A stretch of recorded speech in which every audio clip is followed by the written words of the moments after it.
लक्ष्मीपुर नाम का एक गांव था जिसमें सुगुणा नाम की एक औरत रहती थी। वो अपने पति सूर्या और बेटे आनंद के साथ रहा करती थी।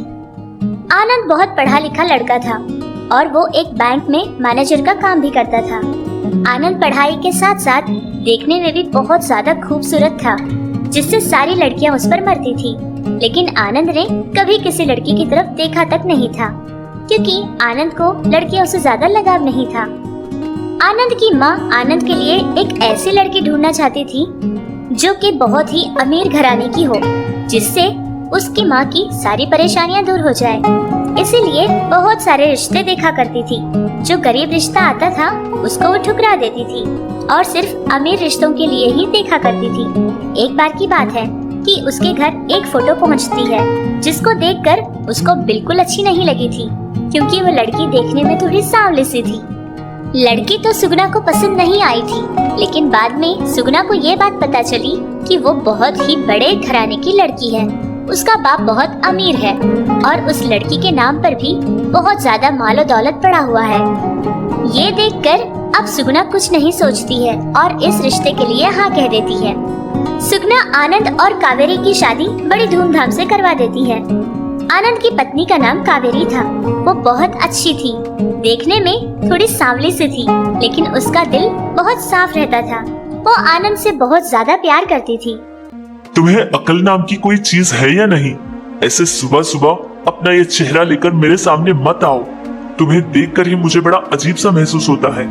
वैसे गलती तुम्हारी भी तो नहीं है ना? गलती तो मेरी माँ की है।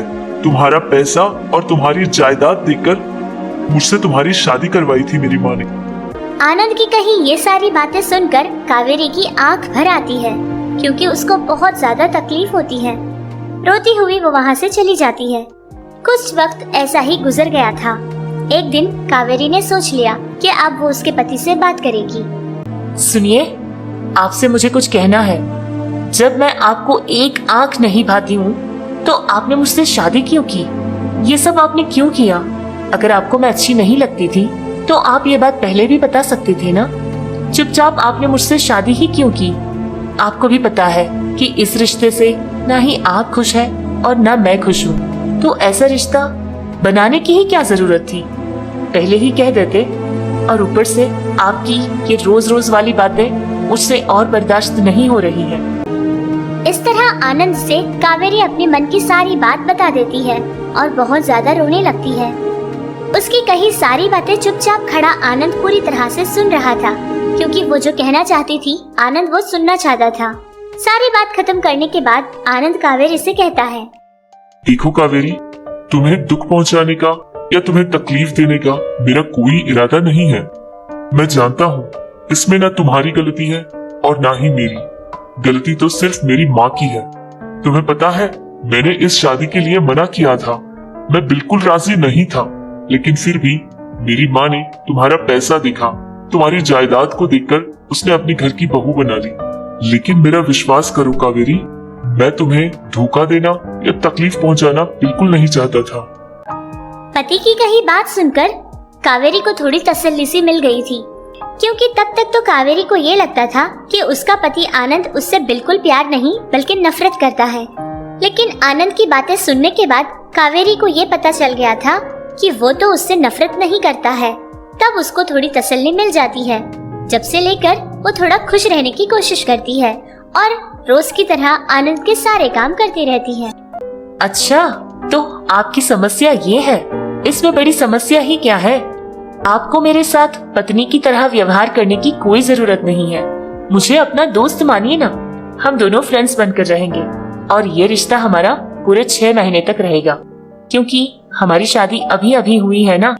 अगर हम अभी से अलग हो जाएंगे तो सारे लोग तरह तरह की बातें करेंगे, जो कि हमारे दोनों परिवारों के लिए ठीक नहीं होगा।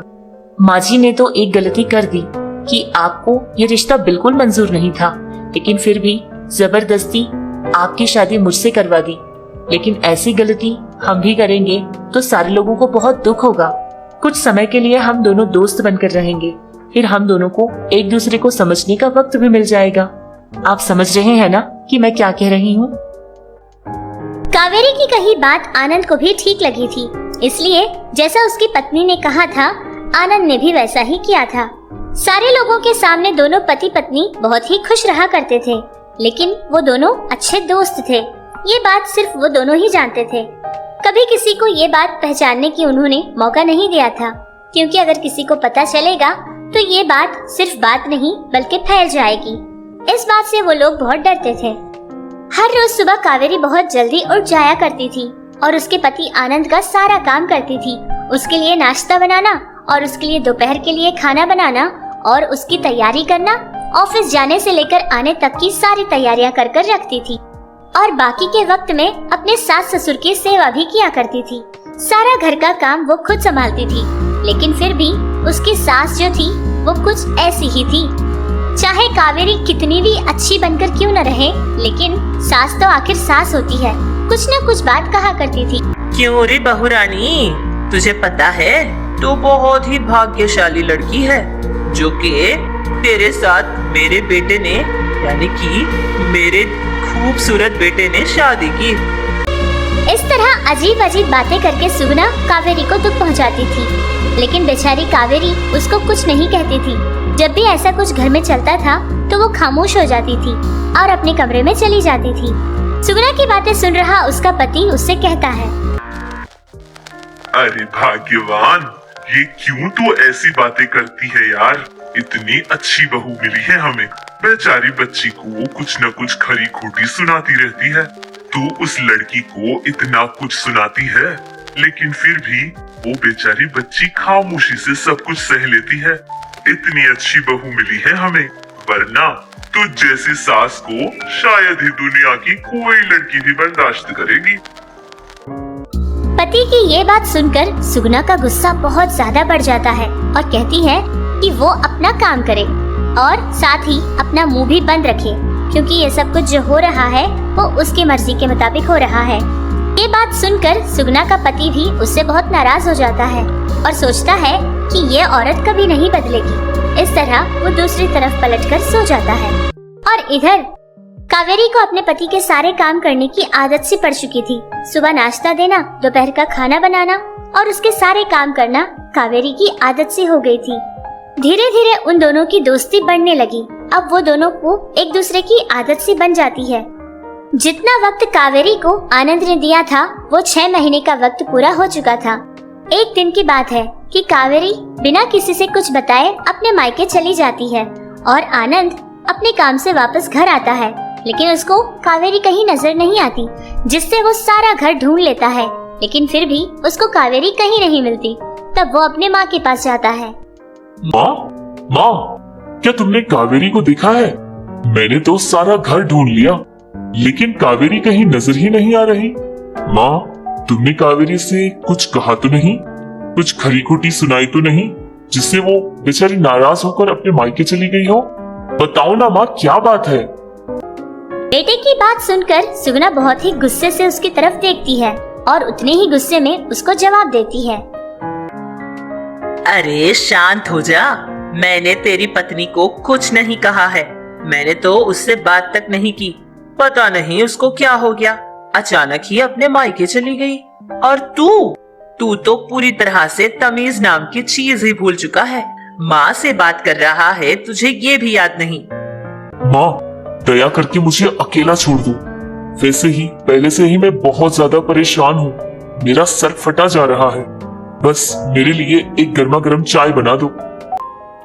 अपनी माँ से इतनी बात कहकर आनंद कमरे में जाकर दरवाजा लगा लेता है और इधर सुगना उसके बेटे के लिए चाय बनाती है और ले जाकर आनंद को दे देती है।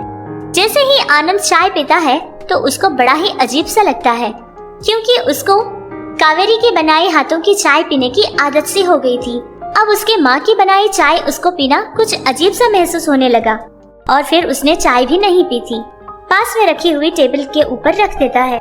आनंद को कुछ अधूरा अधूरा सा महसूस होने लगा, क्योंकि उसको कावेरी की पूरी तरह से आदत पड़ चुकी थी। सुबह उठने से लेकर रात के सोने तक उसके सारे काम कावेरी अच्छे से संभाल लिया करती थी। सबसे बड़ी बात तो ये थी कि जब भी वो घर वापस आता था तब बहुत ही हंसते हुए मुस्कुराते हुए उसके आगे जाती थी। उसकी वो हंसी अब आनंद को बहुत याद आने लगी। हेलो कावेरी, अरे यार, ऐसे बिना बताए कैसे चली गई तुम? मेरे ऑफिस से वापस आने के बाद चली जाती ना, मुझे अच्छा लगता। हमारे बीच कुछ बात भी नहीं हुई थी, ऐसे कैसे चली गई? और वैसे भी मेरे आने तक तो तुम्हें इंतजार करना चाहिए था कावेरी। मैं ले जाकर तुम्हें छोड़ देता ना। आनंद की बातें सुनकर कावेरी को ये पता चल गया था कि आनंद उसके बिना बिल्कुल खुश नहीं है। उसकी बातों में उसको साफ पता चल रहा था कि आनंद अब उसके बिना अधूरा हो चुका है, लेकिन फिर भी वो कुछ नहीं कहती है, ऐसे ही चुपचाप उसकी बातें सुन रही होती है। कावेरी की चुप्पी देखकर आनंद उससे सवाल करता है कि कहीं तुम मुझसे गुस्सा तो नहीं हो जो कि इतना खामोश हो। अरे नहीं नहीं, ये आप कैसी बातें कर रहे हैं? आपसे मैं भला गुस्सा क्यों रहूंगी? वैसे हमारा वक्त जितना था वो तो पूरा हो चुका ना, इसीलिए मैं वापस घर आ गई हूँ। और वैसे भी वहाँ रहकर आपको भी तो ज्यादा दिन परेशान नहीं कर सकती थी ना। कावेरी का जवाब सुनकर आनंद को खुद पर ही गुस्सा आने लगा। वो खुद अपने आप से नफरत करने लगा और फिर सोचने लगा कि अब वह ऐसा क्या करे जिससे उस कावेरी को उसकी जिंदगी में वो वापस ला ले। और इधर कावेरी के घर में बार बार पूछने के बाद कावेरी सारी बात उनके घर वालों को बता देती है। कावेरी का पिता ये सारी बात सुनकर बहुत घबरा जाता है। वो लोगों की बातें चल ही रही थी कि आनंद वहाँ अचानक से पहुँच जाता है। आनंद को देखते ही कावेरी को बहुत ज्यादा रोना आता है। तभी आनंद कावेरी से कहता है, कावेरी मुझे माफ कर दो कावेरी, जो कुछ भी तुमने आज तक मेरे लिए किया है वो मैं कभी नहीं भूलूंगा, और जो मैंने तुम्हारे साथ किया था मैं वो भी नहीं भूला हूँ कावेरी। लेकिन मुझे माफ कर दो कावेरी, मैं तुम्हारी कद्र जान चुका हूँ। तुम्हें पता है तुम्हारे बिना घर बिल्कुल घर नहीं लगता, बिल्कुल अधूरा महसूस करता हूँ। हर तरफ बस मुझे तुम ही तुम नजर आती हो। तुम्हारी हर बातें, तुम्हारी हर काम, तुम्हारी हर चीज मुझे याद आती है कावेरी। मैं तुम्हारे बिना रह नहीं पाऊंगा। तुमसे एक बात कहूँ कावेरी, मुझे खुद पता नहीं चला कि मैं तुमसे कब प्यार कर बैठा। हाँ कावेरी, मैं तुमसे प्यार करता हूँ और तुम्हारे बिना मेरी जिंदगी अधूरी है। मुझे पता चल गया है कावेरी कि मेरी जिंदगी में तुम्हारी क्या जगह है, और मैं वादा करता हूँ कावेरी, ये जगह मैं हमेशा तुम्हारे लिए बचा कर रखूंगा। प्लीज कावेरी, मुझे माफ कर दो और चलो ना, हम अपने घर वापस चलते हैं। तुम्हारे बिना मुझे कुछ समझ नहीं आता। आनंद की ये बात सुनते ही अब कावेरी से रहा नहीं गया था। भागती हुई जाकर अपने पति के गले लग जाती है। मैं तो बस इसी बात का इंतजार कर रही थी कि आप मुझसे ये सारी बातें कब करेंगे। आपको पता है, ये एहसास आपको शायद अब हुआ, लेकिन मुझे आपसे प्यार उसी दिन हो गया था जब मेरी आपसे शादी हुई थी, लेकिन कभी कहने का मुझे मौका नहीं मिला। बस मेरी जिंदगी के लिए ये काफी है, मुझे और कुछ नहीं चाहिए।